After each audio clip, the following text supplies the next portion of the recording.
الله على نبينا محمد وعلى آله وصحبه. قال الإمام النووي باب الإمساك عن الإغارة على قوم في دار الكفر إذا سمع فيهم الأذان.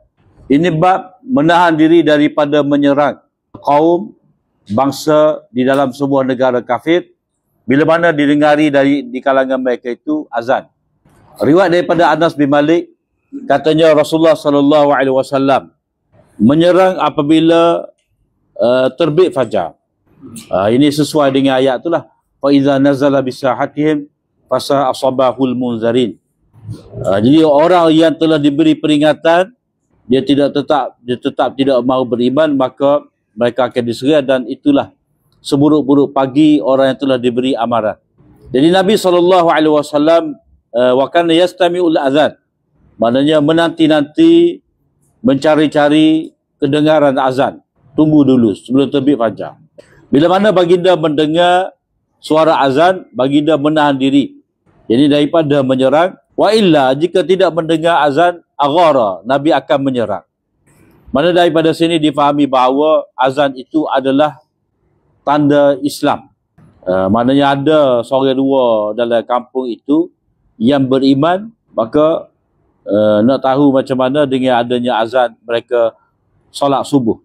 Bila mana Nabi SAW mendengar orang itu mengucapkan azan Allahu Akbar, Allahu Akbar, maka Rasulullah SAW bersabda, alal fitrah. Maknanya engkau menepati ucapan fitrah.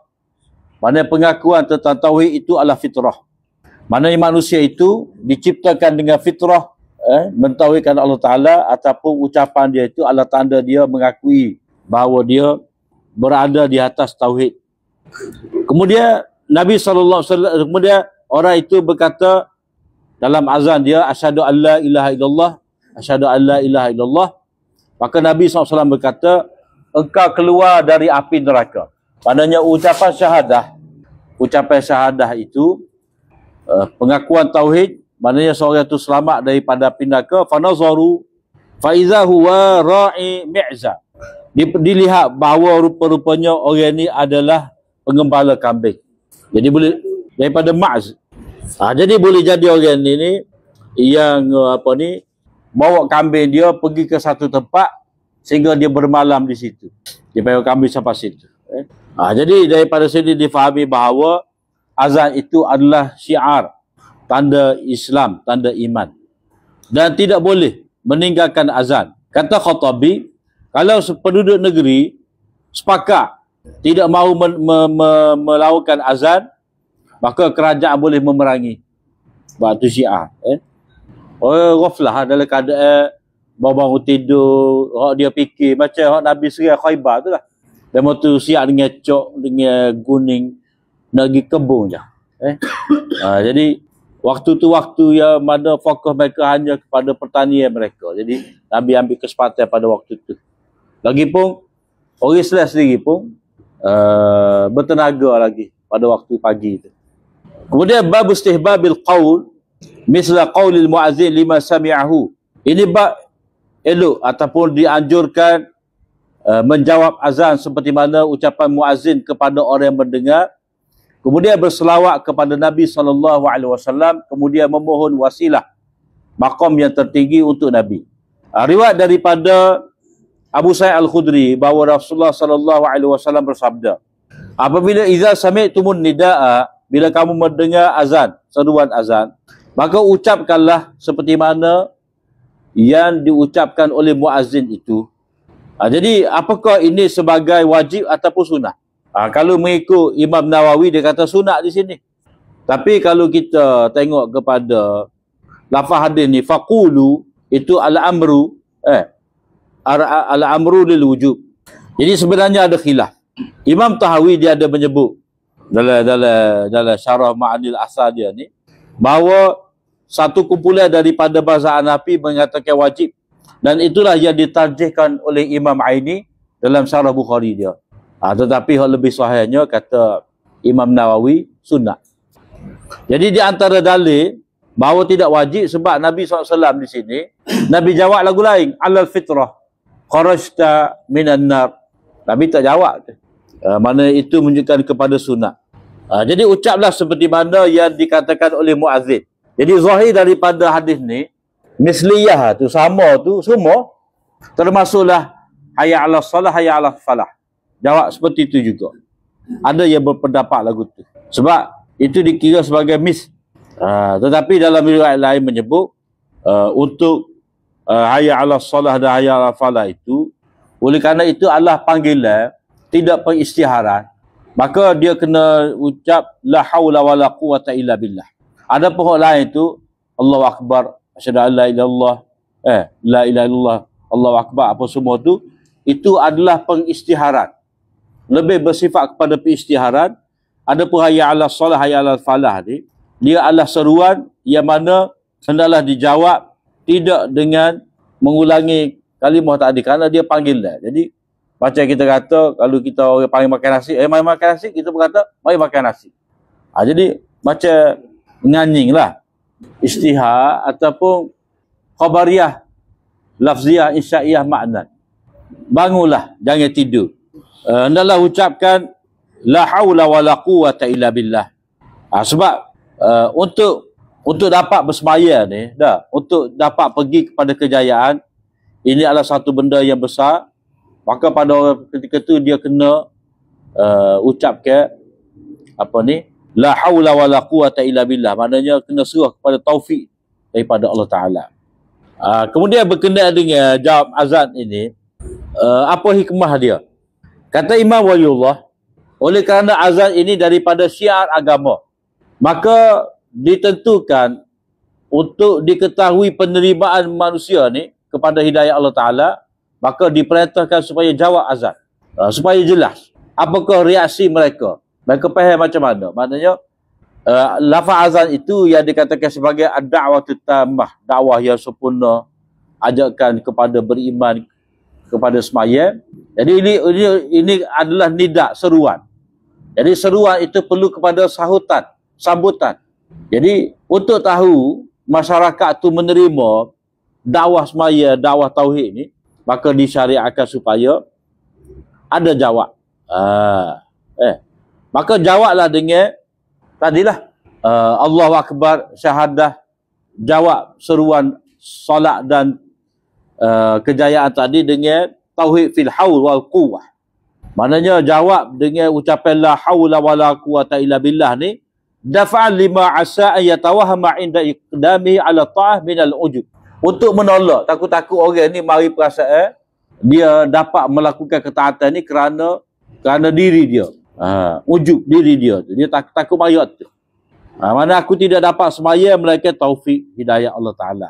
Maka sesiapa yang berbuat demikian, yakni menyahut suruhan azan dan tauhid kepada Allah Ta'ala dalam ibadat ni, sehingga dia menafikan kekuatan dirinya sebagai sebab kepada dia dapat ibadat ni, kalau dia buat dengan tulus ikhlas daripada hati dia, maka dia masuk syurga.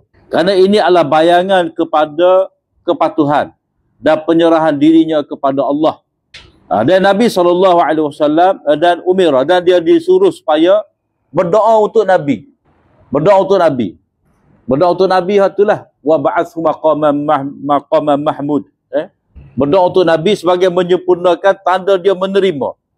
Mana dia tanda dia terima ajaran Nabi ni, maka dia berdoa supaya Nabi mendapat maqam mahmud dan tanda dia suka, cinta kepada Nabi. Kemudian riwayat daripada Abdullah bin Amr bin Al-As, bahawa bila mendengar Nabi SAW bersabda, "Iza sami'tumul mu'adzina faqulu mithla ma yaqul." Bila mana kamu mendengar muazzin itu azan, maka ucapkanlah seperti mana yang dia kata, kemudian berselawatlah kepada aku. Jadi selawat pada Nabi ni lepas daripada azan. Dia berbeza dengan berelui. Berelui ni sebelum daripada azan. As-salatu wassalamu alaika ya Rasulullah. 3 kali. As-salatu wassalamu alaika ya Rasulullah, Habiballah. Dia tak boleh orang kita ni, dia kena ada intro. Sebab zikir 33 tu lah. Dia tak boleh start dengan subhanallah, tak boleh. Dia kena ada gear lain. Tak boleh pun gear gitu. Dia tak boleh dekat baik. Jadi nak baik pun, dia mari dulu zikir. Padahal bismillah kat jalan. Jadi selawat ni selepas daripada azan, bukan sebelum daripada azan. Tak boleh ke? Orang nak main bahasa tak boleh, kau tak boleh kau. Tak sudah. Jadi sebenarnya buat seperti mana ditunjukkan dalam hadis Nabi. Jadi kalau tempat Nabi tak baca, tak buat, tak sedar buat. Jadi pandai kita pada Nabi. Berselawatlah kepada aku selepas daripada kamu jawab azan ini. Kerana sesiapa yang berselawat kepada aku dengan satu selawat, Allah Ta'ala akan menselawatinya dengan 10. Kemudian mintalah kepada Allah Ta'ala untuk aku ni wasilah. Wasilah ni, mana jalan lah. Wasilah ni iaitu kedudukan dalam surga yang tertinggi untuk Nabi SAW. Maqam Mahmud. Yang mana Nabi SAW dapat memberi syafaat. Ini orang panggil kehambaan Nabi. Mana Nabi nak memberitahu pada umat dia, tinggi mana kedudukan dia tu, dia tetap sebagai hamba Allah Ta'ala. Dan ni sebagai janji dari Allah Ta'ala untuk Nabi, dan Nabi kena minta lah. Kena usaha lah. Allah Ta'ala janjikan untuk Nabi Maqam Mahmud ni sebagai janji daripada Allah Ta'ala, dan setiap daripada janji ni dia kena usaha lah. Jadi antara usaha Nabinya, Nabi minta, dia suruh umat dia minta untuk dia. Apa-apa ni hak syurga ke, segala nikmat ni hak Tuhan janji belaka. Innaka la tukhliful mi'ad, apa semua tu dah. Jadi setiap daripada benda yang dijanji perlu diusaha. Jadi bukan kata automatik akan dapat. Tapi oleh kerana benda ni telah dijanjikan oleh Allah Ta'ala, maka pastilah Nabi dapat. Tapi itulah sudut kehambaan Nabi, pengharapan dia kepada Allah SWT, bahawa dia tetap sebagai hamba. Ia berhajat kepada Allah Ta'ala, ia berhajat pada doa. Dan doa tu sendiri sebenarnya, pada tanda doa umat pada Nabi ni sebagai tanda perhargaan umat pada Nabi. Jadi wasilah itu ditafsirkan oleh Nabi sebagai satu kedudukan yang tinggi, yang besar dalam surga, yang tidak selayaknya melainkan untuk seorang daripada hamba Allah. Pada Nabi lah. Dan aku berharap akulah orang itu. Sesiapa yang minta untuk aku ni, wasilah tadi, maka dia mendapat syafaat. Halal. Pasti dia mendapat syafaat. Maknanya, orang beriman ni, untuk mendapat syafaat Nabi ni, dia bukan minta daripada Nabi. Dia kena minta supaya Allah Ta'ala berikan kepada Nabi Maqam Mahmud ni. Bila Nabi dapat Maqam Mahmud ni, maka Nabi dapat memberi syafaat. Ucapan isfa' lana ya Rasulullah tu, itu tak ada. Itu wasilah tu mana amal yang mendekatkan diri kepada Allah. Orang tak kena, tak tepat tu. Konteks ayat tu tak sama. Supaya ayat lah. Walau annahum idh zalamu anfusahum ja'uka fastaghfirullah wastaghfara lahumur rasul. Kalaulah orang tu buat dosa, menzalimi diri dia, dia pergi dia minta ampun Allah Ta'ala, dan dia pergi kepada Nabi, dia pergi ke kubur Nabi, minta supaya Nabi mengampunkan untuk dia. Dia faham gitu. Dalam radio Hakim pun banyak sebut cerita ni. Cerita nama gapo sore tu. Mungkin ada dalam kitab ada sebut. Dalam kitab ada sebut. Dia ada buat salah, dia pergi istighfar di kubur Nabi. Dalil dia ayat tadilah. Sedangkan ayat surah An-Nisa tu cerita politik. Orang yang buat salah dengan Nabi, mana dia sebagai rakyat, dia sebagai orang munafik, ada buat salah dengan Nabi, Nabi sebagai ketua negara. Jadi oleh kerana Nabi sebagai ketua negara, kalau rakyat derhaka kepada pemimpin, dia kena minta keampunan daripada pemimpin lah. Maknanya orang munafik pada waktu tu ada salah pada Nabi, dia kena minta maaf dengan Nabi. Jadi ayat tu Nabi ketika hidup, bukan Nabi wafat, pergi kubur Nabi. Jadi kalau kita nak masuk pergi kubur Nabi tu, dengar tu dia mau baca tu. Walau annahum izzalamu anfusahum ja'uka fastaghfirullah. Macam-macam baca. Tak kena konteks. Jadi wasilah tu maknanya amal soleh yang mendekatkan diri kepada Allah Ta'ala. Maknanya takwa, buatlah amal-amal kebaikan sebagai cara nak dekat pada Allah Ta'ala. Jadi tawassul tu bukan dengan makna tu. Tawassul dengan makna sebut nama Nabi, sebut nama orang tertentu ni supaya diperkenalkan doa dalam minta ajar ni, tak ada. Tak ada. Sebab daripada awal lagi kita belajar Iqra' bismi rabbika. Bismillah. Walillahil asma'ul husna fad'uhu biha. Jadi semua tu dengan tawassul dengan nama-nama Allah, minta dengan nama Allah. Sebut atas nama Allah. Kemudian di sini kata Al-Muhallab, dalam hadis ni ada galakan supaya berdoa pada waktu-waktu sembahyang. Kerana itu adalah waktu yang diharapkan diperkenankan doa. Maknanya di antara dua azan itulah. Antara azan dan iqamah itu adalah waktu mustajab. Kemudian di sini ada orang kiaskan. Kalau azan itu ada jawab dia, dia kata iqamah pun ada jawab dia juga. Sebab kata dia azan ni orang panggil iqamah juga. Bainal azanaini salatun. Di antara dua azan itu ada sembahyang. Jadi bila kata azan itu ada jawab dia, maka iqamah pun ada jawab, ada doa. Ada doa. Tak sama tu Azan itu pemberitahuan masuk waktu sembahyang. Dan ajak ke supaya mari masjid. Iqamah ajak nak sembahyang. Dalam hadis-hadis semua Nabi menyebut tentang doa lepas jawab azan, doa lepas azan. Tak ada jawab iqamah, doa iqamah tak ada. Lepas daripada azan, kita sembahyang sunat. Lepas daripada sembahyang, lepas daripada iqamah, kita sembahyang fardu. Tak sama. Daripada kita sibuk jawab ataupun doa lepas daripada azan tu, lebih baik kita bertusah. Maknanya tanggungjawab imam sebenarnya adalah untuk meluruskan sah makmum. Bukan doa lepas iqamah tu. Taglib lah. Dia panggil taglib. Biasalah. Umarain, qamarain, aswadain. Jadi orang Arab ni dia kecek pakai mudah. Jadi hakikat benda tu berbeza. Macam kita kata, ma'indi illa al-aswadan. Ada pada aku ni dua benda hitam. Apa? Buah kemung dengan air kosong. Jadi orang Arab ni, dia kata aswadan, dua benda hitam, padahalnya kalau hitam tu buah tambah je. Air tu putih. Lepas tu dia kata pula, aswadan yang ada pada akunya sebenarnya bukan air, bukan buah tambah. Dia kata panah yang gelap. Tu cerita-cerita dalam kitab tak lurus lah. Aswadan. Mana bak taglib ni macam qamarain, matahari dengan bulan. Umarain, Abu Bakar dengan Umar. Itu dia bak taglib dalam bahasa Arab. Biasa. Kita pun kadang-kadang kita guna juga makan teh. Makan teh. Makan teh. Makan gula. Taglib tu. Makan gula. Pas nasi mana? Makan gula saja. Automatik lah.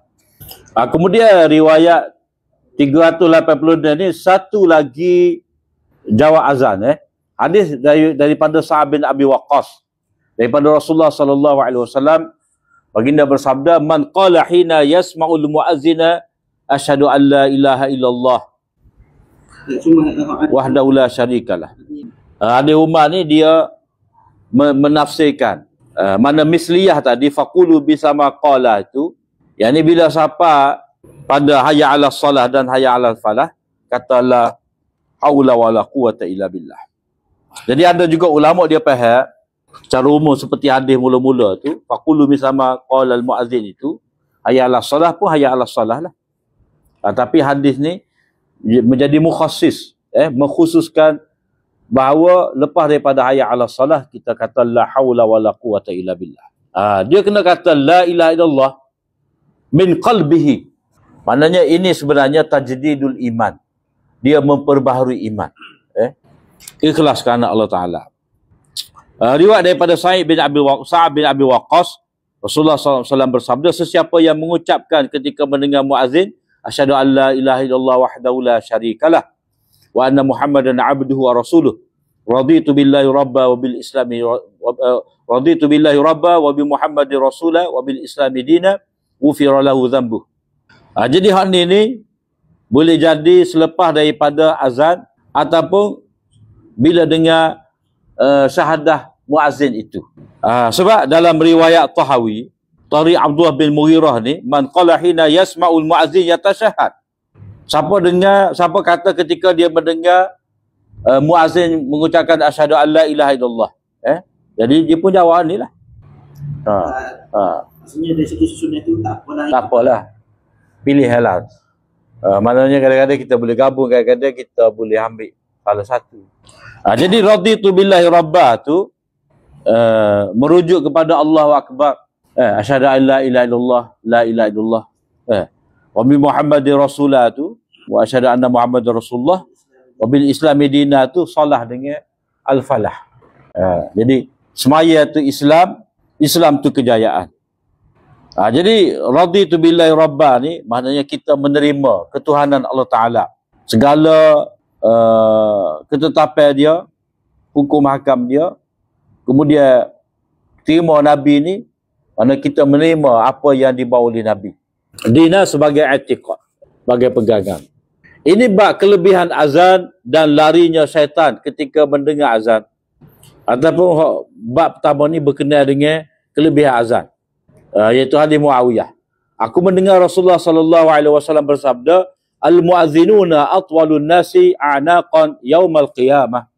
Orang-orang yang mengazankan ini adalah orang yang paling panjang lehernya.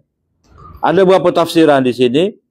Panjang tekuk ni, panjang leher ni maknanya orang yang paling mengintai-ngintai rahmat Allah Ta'ala.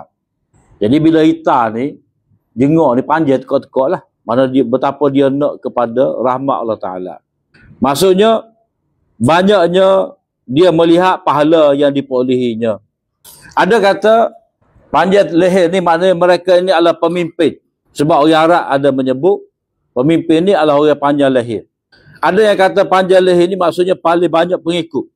Ibnul Arabi kata, orang yang paling banyak amal.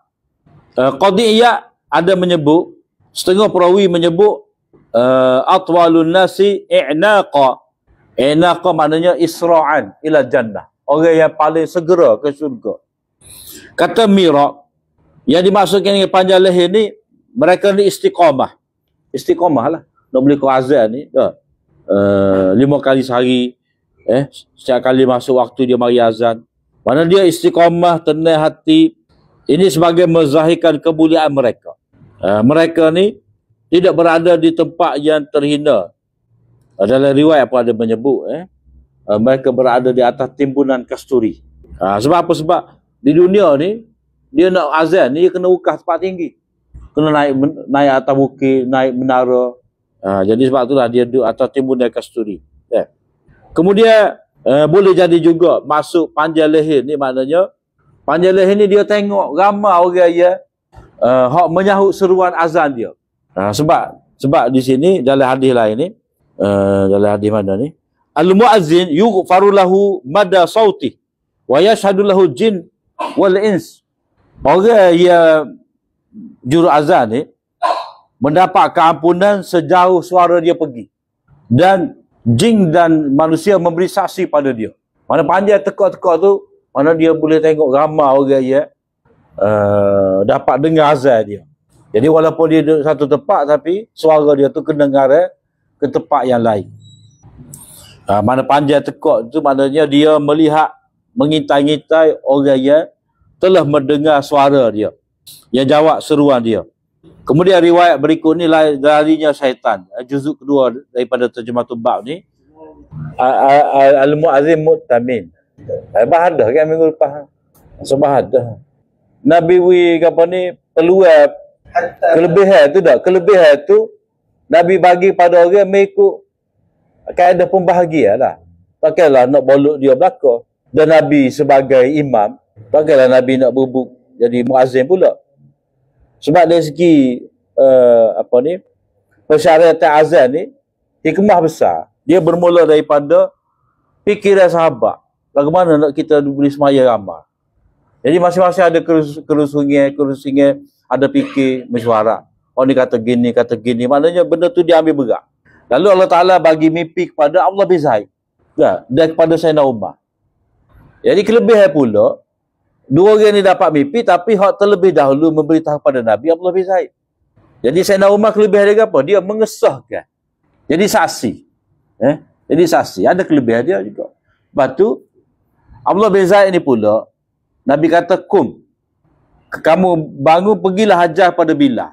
Jadi dia dapat kelebihan guru pula. Jadi Bilal, hak suara sedar, anda, sautan, dia melakukan azan. Bagi molek dah. Ia dapat mimpi, ia jadi ngajar pula, lepas tu hak azan ni pula siapa dia. Jadi Nabi tak capur dah lah. Lagu tu kaedah dia. Mana pembahagian tugas, dan tugas tu diberi sesuai dengan kelayakan seseorang. Dia daripada dulu lagi lah macam kita kata dah. Pentadbiran Masjidil Haram. Sikoyah jaga air Zamzam siapa dia.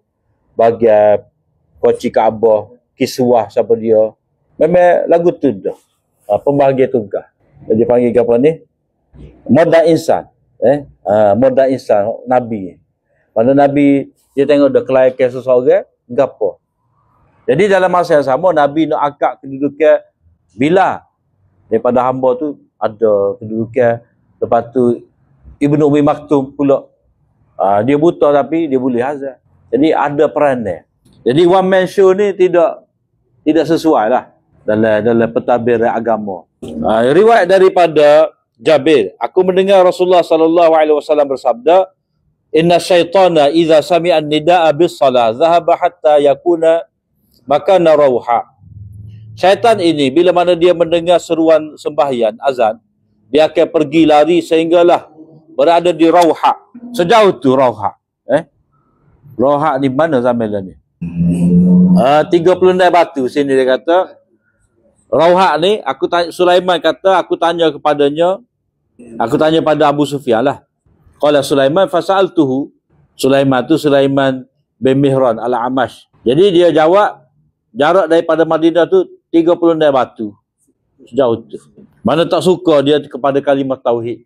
Kemudian riwayat satu lagi ni daripada Abu Hurairah. Inna syaitana idza sami'a nidaa bis-shalah. Syaitan ini bila mana dia mendengar seruan azan untuk semaya, ahala. Mana dia lari bercudahlah. Lari paling, berpaling dengan durab.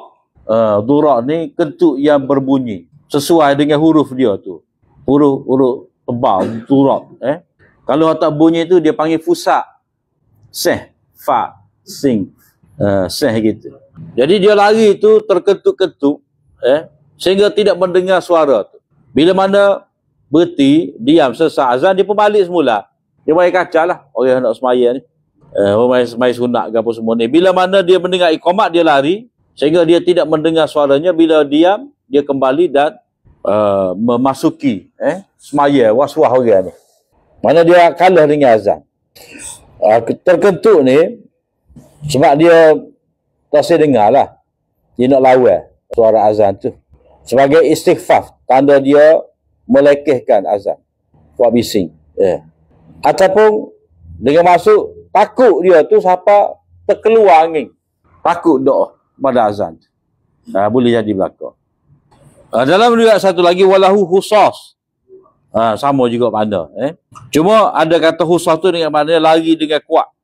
Ada satu makna terkentut juga seperti mana durab. Kemudian riwayat satu lagi ni, Nabi SAW bersabda bila mana diseru untuk sembahyang, adbara syaitan. Dia berpaling punggung dalam keadaan terkentut hatta la yasma' ta'zin, sehingga dia tidak mendengar azan. Mana lari habis-habis jauh.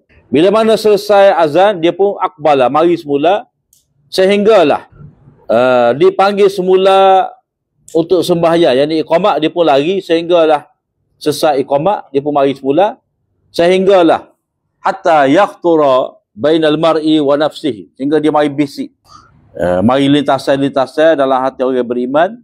Dia kata mu ingat gani lah, ingat gani lah, ingat gani, lagi kedah apa ni, lagi kedah mana fikir. Hatta yazalla rajul, sehingga berterusan orang itu tidak mengetahui berapa rakaat dia telah sembahyang. Jadi lupa lagu ni kerana apa ni, gangguan syaitan. Cara nak cari balik hilang. Jadi dia boleh ingat benda yang tidak terlintas pun dia nak ingat. Habislah bahagian azan. Bab lepas pada ni bab istihbabi rafil yadain. Dan seterusnya ni dia panggil abwab sifatif salah. Bab tentang sifat semaya. Jadi mula-mula berkenaan dengan azan, kemudian sifat. Wallahu mana lagi maksud kita betul maksud saya daripada ada kata ketika kebakaran gapo lagi ribut gapo semua, maknanya keadaan ya kita maknanya mengakui keagungan Allah. dan di mana tu Mana? benda tu sabit tak pada Mana? bawah dia di bawah Ada Kau faham tak? Kau sabi. hadis tu ada perbincangan. Imam Ahmad kata hadis tu sahih. Tapi kalau contohlah ada orang buat tu nak sebut kita tidak. Tidak setuju lah. Tak lah sebab ada ulama kata hadis tu hasan. Ada kata dhaif. Jadi benda tu khilaf atas hadis lah. Jadi kita tidak boleh nak katakan bid'ah ke apa tak boleh lah. Tidak macam yang hoki yang bagi bekok bagi mengayak. Oh, ya memang sudah. Kaedah bagi molek ataupun tak tahulah, bakal nak suruh khabar sikit bahawa ni Mekah ni bukan nak pergi lain ni, bukan nak jemerang, nak pergi